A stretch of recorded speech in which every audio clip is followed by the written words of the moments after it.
কেন্দ্রীয় কার্যালয়ে আগুন দেওয়া হয়েছে। এর আগের দিন ডেইলি স্টার, প্রথম আলো এবং ছায়ানটে আগুনের পরও এই আগুনটা দেয়া হলো। মানে সরকার, একটা অ্যাড দেখতাম, নাকে তেল দিয়ে ঘুমা, সরকার নাকে তেল দিয়ে ঘুমাচ্ছেন। আরেকটা জরুরি ব্যাপার একটু বলে রাখা দরকার, আমাদের অত্যন্ত শ্রদ্ধেয় মানুষ জনাব নুরুল কবির ডেইলি স্টার ভবন থেকে বেরোনোর সময় হেনস্থার শিকার হয়েছেন। আমরা এই দৃশ্য দেখার জন্য বেঁচে আছি। কিছু তৃতীয় শ্রেণীর ফালতু লোক, আই রিপিট, তৃতীয় শ্রেণীর ফালতু লোক কতগুলো ফালতু হুজ্জতি করার জন্য গেছে ওসমান হাদির মৃত্যুর এই ঘটনার সুযোগ নিয়ে। যখন নুরুল কবির নামছেন তাকে অত্যন্ত ডেরোগেটরি মন্তব্য করছেন, তার শরীরে হাত দিয়েছেন। জনাব নুরুল কবির যেটা মনে করেছেন, আমি মনে করি তার নিজস্ব চিন্তা বা বিশ্লেষণটা ঠিক না। তিনি বলছেন যে যারা এটা করেছে তারা সম্ভবত তাকে চিনতে পারেনি। আমি বরং উল্টো বলতে চাই, জনাব নুরুল কবিরকে চিনেই তারা কাজটা করেছেন। কারণ সাম্প্রতিক সময়ে নুরুল কবির বিশেষ একটা গোষ্ঠীর বিরুদ্ধে, ডানপন্থী একটা রাজনৈতিক দল এবং গোষ্ঠীর বিরুদ্ধে খুবই কঠোর ভাষায় সমালোচনা করছেন, এবং এই সমালোচনা করা মানেই হচ্ছে সেই মানুষটা টার্গেটে পরিণত হবেন। আমি মনে করি সেটারই শিকার তিনি হয়েছেন, এবং এই শিকার হওয়ার মাধ্যমে তিনি আসলে গৌরব অর্জন করেছেন। এটা তার জন্য হিউমিলেটিং কিছু না। কেউ বলেন হেনস্থা, ওনাকে হেনস্থা করা হয়েছে, কিন্তু উনি অপমানিত হননি নিশ্চয়ই। একজন অ্যাক্টিভিস্ট যিনি তার একটা রাষ্ট্রের পক্ষের অবস্থান জানান দেন, রাষ্ট্রবিরোধীরা তাকে শত্রু মনে করবে এবং পেলে তাকে নানা কিছু করার চেষ্টা করতে পারে, কখনো পেটাতে পারে বা খুনও করে ফেলতে পারে। সুতরাং এটা গৌরবের ব্যাপার। অথচ এই মানুষটাকে আমরা বহু বছর থেকে আমরা যখন মাত্র বাংলাদেশে টকশো শুরু হতে দেখেছি, টকশোতে মানুষজন কথা বলতেন, তখন নুরুল কবির আসছেন কিনা, সেই টকশোতে তিনি কি বলছেন সেটা দেখার জন্য বসে থাকতাম। আমাদের রাজনৈতিক বোঝাপড়ার একটা বিরাট অংশ আমরা পেরেছি কিভাবে অ্যানালাইজ করতে হয়, কিভাবে বুঝতে হয় জিনিসগুলো, কিভাবে ভেতরের খবর নিজের মতো করে বুঝে নেওয়ার চেষ্টা করতে গেলে সব নুরুল কবিরের। আমি একমাত্র তা বলছি না, সম্ভবত প্রথম নামটাই তিনি। তো সেই মানুষটা যিনি নিরলসভাবে প্রত্যেকটা অন্যায়ের বিরুদ্ধে কথা বলেছেন। আজকে যারা হেনস্থা করতে যাচ্ছে, আমি প্রায় বলি যে ইদানিং আমি ফেসবুকেও কিছু বিরাট সব বিপ্লবী দেখি যাদেরকে আমি 5 আগস্টের আগে দেখি নাই, সত্যিই দেখি নাই। এই নুরুল কবির বছরের পর বছর যে কোনো অন্যায় অবিচারের বিরুদ্ধে কথা বলে গেছেন। আমি আগেও বলেছি, আজকে লোভ সামলাতে পারছি না যেহেতু তার প্রসঙ্গে কথা উঠলো। 1/11 যখন হয়, এদেশের মানুষজন এটাকে দারুণভাবে সমর্থন করেছিলেন।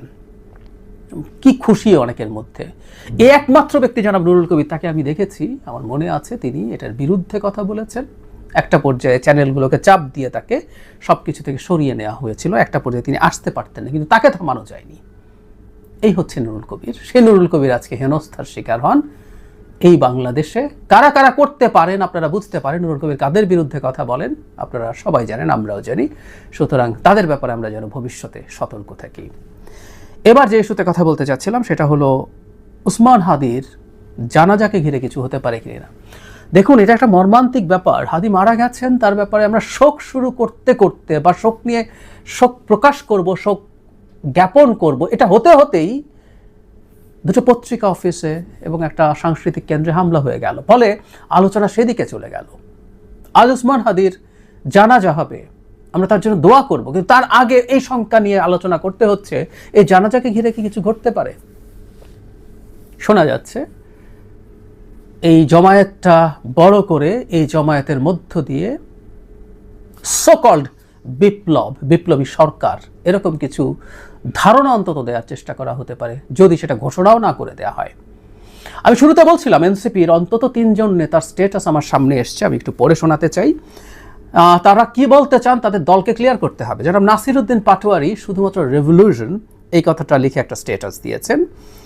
এরপর জনাব সাইফ মুস্তাফিজ লিখেছেন, সবাই দায়িত্ব নিন, বিপ্লব চূড়ান্ত করে এবার ঘরে ফিরবো আমরা, ঐক্যবদ্ধ হন, জুলাই চলমান। সার্জিস আলমের দুটো স্ট্যাটাস এরকম, বিপ্লবকে সম্পূর্ণ করতে হবে, যা না করতে পারার আক্ষেপ ছিল তা পূর্ণ করতে হবে। আমি সার্জিস আলমের এইটা নিয়ে একটু বেশি কথা বলতে চাই। যা না করতে পারার আক্ষেপ ছিল তা পূর্ণ করতে হবে। মানে কি আক্ষেপ ছিল, কার আক্ষেপ ছিল আমি আসলে জানি না, না করতে পারার আক্ষেপ, এবং বিপ্লবকে পূর্ণাঙ্গ করতে সাইফও তাই বলছেন, এবং নাসিরউদ্দিন পাটোয়ারি শুধু রিভলিউশন লিখে স্ট্যাটাস দিয়ে রেখেছেন। তার মানে অসম্পূর্ণ আছে। প্রথম কথা হচ্ছে এটা একটা বিপ্লব, 5 আগস্ট পরবর্তী সময়ে এই ডিবেটটা হয়েছে, আমি এটার একটা পক্ষে আছে, সেটা হচ্ছে এটা বিপ্লব না, এটা একটা গণ অভ্যুত্থান, এটা একটা মাস আপরাইজিং, সত্যিকার গণ অভ্যুত্থান। সেই গণ অভ্যুত্থান শেখ হাসিনার পতন ঘটিয়েছে, এরপর আমাদের একটা গণতান্ত্রিক প্রসেসে চলে যাওয়ার কথা। কিন্তু কেউ কেউ এটাকে বিপ্লব টিপ্লব বলার চেষ্টা করেছেন, যেটা আসলে সরকারি চাকরি পাওয়ার একটা কোটা সংস্কার আন্দোলন ছিল। আমি জানি এটা বলার সাথে সাথে অনেকের খুব গায়ে লাগবে, হঠাৎ করে মনে হবে যে আমি কি বলছি, আমি আন্ডারমাইন করছি এই গণ অভ্যুত্থানকে। এটুকু বলি, শেখ হাসিনার বিরুদ্ধে দীর্ঘ সময় লড়াই এবং এই গণ অভ্যুত্থানের খুব ক্ষুদ্র একটা হিস্সা আমারও আছে, সেটা থেকেই বলছি তারপরও এটা একটা গণ অভ্যুত্থান। কিন্তু বিপ্লব বানানোর চেষ্টা, কারণ বিপ্লবের সাথে একটা বিপ্লবী সরকারের সম্পর্ক আছে। 5 আগস্ট পরবর্তী সময়ে একজন গুরুত্বপূর্ণ তাত্ত্বিক এই ব্যাপারে তত্ত্ব দেওয়ার চেষ্টা করেছেন, এবং তার মাউথপিস দেশে এবং বিদেশে বসে অনেকে এটাকে অ্যাম্পলিফাই করেছেন। তারা চেয়েছেন এই ধরনের একটা সরকার হোক। এ ধরনের সরকারের উদ্দেশ্য খুব সিম্পল ছিল, দেশের ক্ষমতাকে, রাষ্ট্র ক্ষমতাকে কবজা করে ফেলা। সেটা হতে পারেনি। সেটা হওয়ার পথে যারা যারা বাধা হয়েছেন তারাই তাদের শত্রুতে পরিণত হয়েছেন। সেনাপ্রধান হয়েছেন, বাধা হয়েছেন, তিনি চেয়েছেন সাংবিধানিক পথে দেশ থাকুক, নির্বাচন হোক অ্যাজ আর্লি অ্যাজ পসিবল, তিনি শত্রু। আসিফ নজরুলের পদত্যাগ এখনো চাওয়া হচ্ছে। তার প্রধান কারণ, বা আমরা এইভাবে বলবো একমাত্র কারণ, তিনি ও দেশটাকে সাংবিধানিক প্রসেসের মধ্যে রাখতে চেয়েছিলেন। তিনি যেহেতু আইনের অধ্যাপক, ওই সময় সম্ভবত তিনি রোল প্লে করেছিলেন। এনসিপি অসম্পূর্ণ বিপ্লব বা না করতে পারা, যা এটা বলতে কি বোঝাচ্ছে স্পষ্ট করতে হবে। এইরকম কোনো চেষ্টা যদি আগামীকাল হয়, এটা দেশকে স্পষ্ট নৈরাজ্যের দিকে আরও বেশি ঠেলে দেওয়ার চেষ্টা হবে বলে আমরা মনে করি। সরকারের খুব কঠোর অবস্থান নেওয়া উচিত হবে এর বিরুদ্ধে। ডেইলি স্টার প্রথম আলো ভাঙার কোনো কারণ ছিল না, সরকার যদি সতর্ক হতো। ওসমান হাদি হঠাৎ করে গানশট ইনজুরিতে মুহূর্তে মারা যাননি, 6 দিন পর মারা গেছেন। এমনকি তিনি তার মৃত্যুর আগের দিন প্রধান উপদেষ্টা তার স্টেটাসে শান্ত থাকার আহ্বান জানিয়েছেন এবং জানিয়েছেন অবস্থা খুব খারাপ। সো উনি একেবারেই শেষ অবস্থায় তখন ছিলেন। তাহলে এই জায়গাগুলো কোনটা টার্গেটেড হতে পারে, আমাকে তালিকা দিতে বললে আমি তালিকা দিতে পারি। আর সরকারের এত গোয়েন্দা সংস্থা, এত চোখ, এত কান, তারপরও সরকার সেটা করেনি। এটা ক্ষমার অযোগ্য অপরাধ, তাই ডক্টর ইউনূসকে নিতে হবে। আগামীকালও যদি এ ধরনের কিছু ঘটে এবং সেটা যদি ঘটে যেতে পারে, ইনফ্যাক্ট এই প্রশ্ন তুলতে হবে যে ডক্টর ইউনূসের সরকার তার নেতৃত্বে এই ধরনের একটা নৈরাজ্য তৈরির পক্ষে আছেন কিনা, এই জবাব তাকে দিতে হবে। তার সমর্থন আছে কিনা এই প্রশ্ন আমরা করব।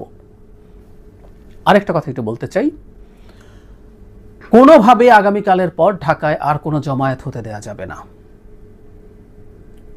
সরকার অপরাধীদের গ্রেফতার করা পর্যন্ত শাহবাগ ধরে রাখতে হবে, দেশ অচল করে রাখতে হবে।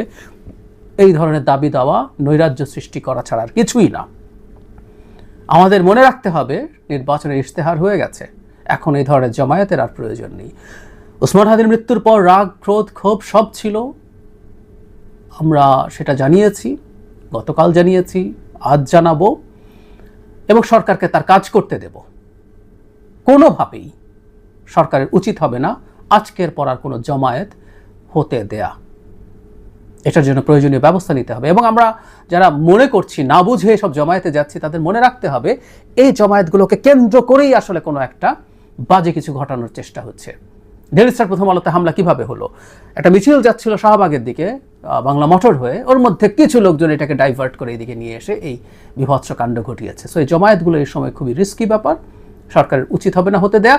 আর আমরা যারা এর মধ্যে আছি, এর মধ্যে থাকি, যারা সম্ভব আমরা যেন সতর্ক থাকি যে এই ধরনের জমায়েত থেকে যাতে এমন কিছু না ঘটে যেটা রাষ্ট্রের স্থিতিশীলতাকে নষ্ট করে। আর আমি আবারও বলছি, এনসিপির সর্বোচ্চ নেতারা, আমি তাদেরকে ধন্যবাদ জানাই।